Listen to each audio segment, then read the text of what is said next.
The Galaxy S26 Ultra is the best Android phone yet, with a truly innovative and useful privacy display. You also get promising agentic AI features like Now Nudge, a thinner and lighter design, and better photos in low light.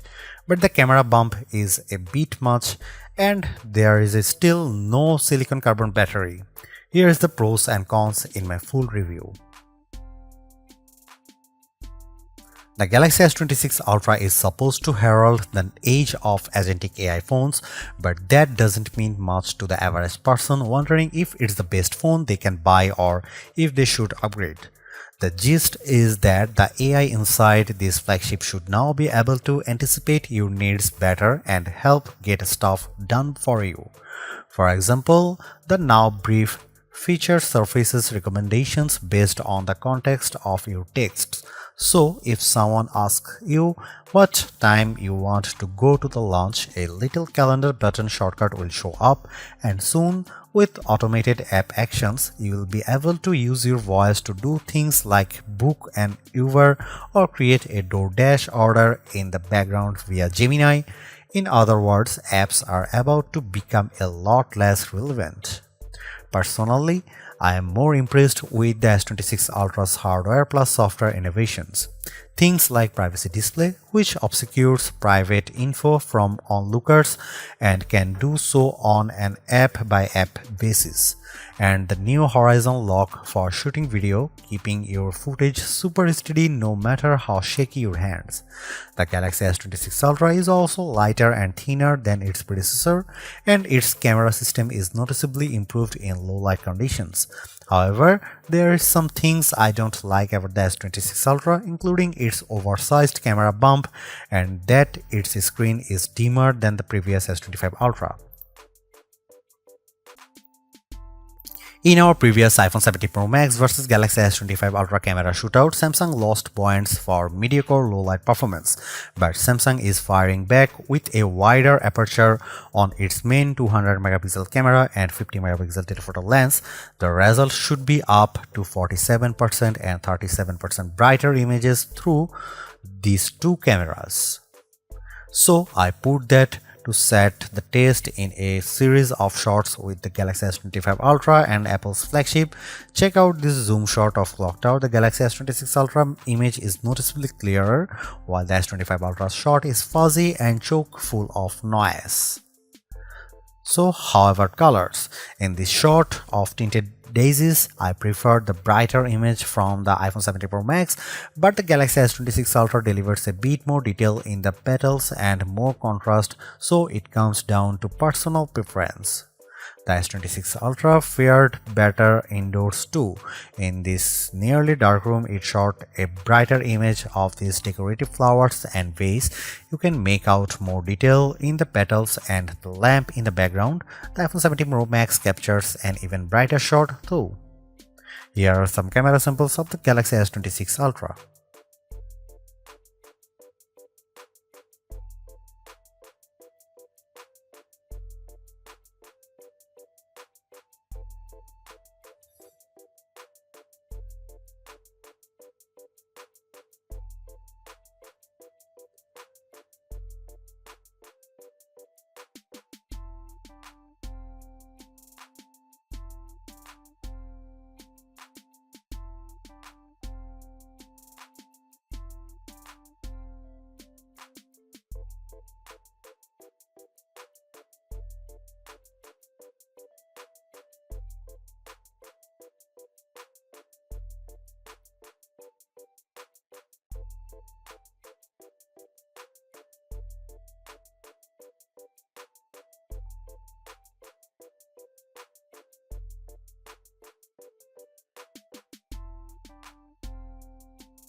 The Galaxy S26 Ultra is one of those phones that should get better and smarter over time.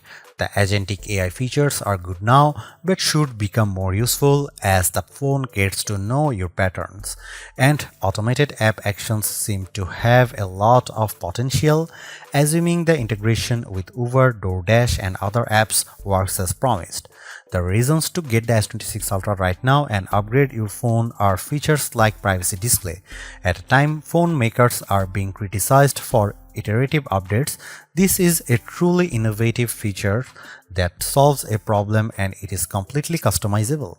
I am also very impressed with the horizon lock feature when shooting video and improved low light photos and videos.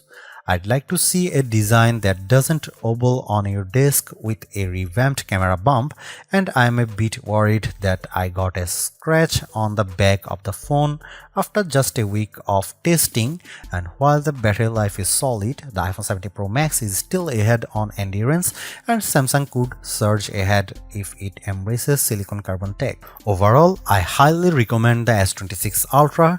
It's super smart, sleek and fast.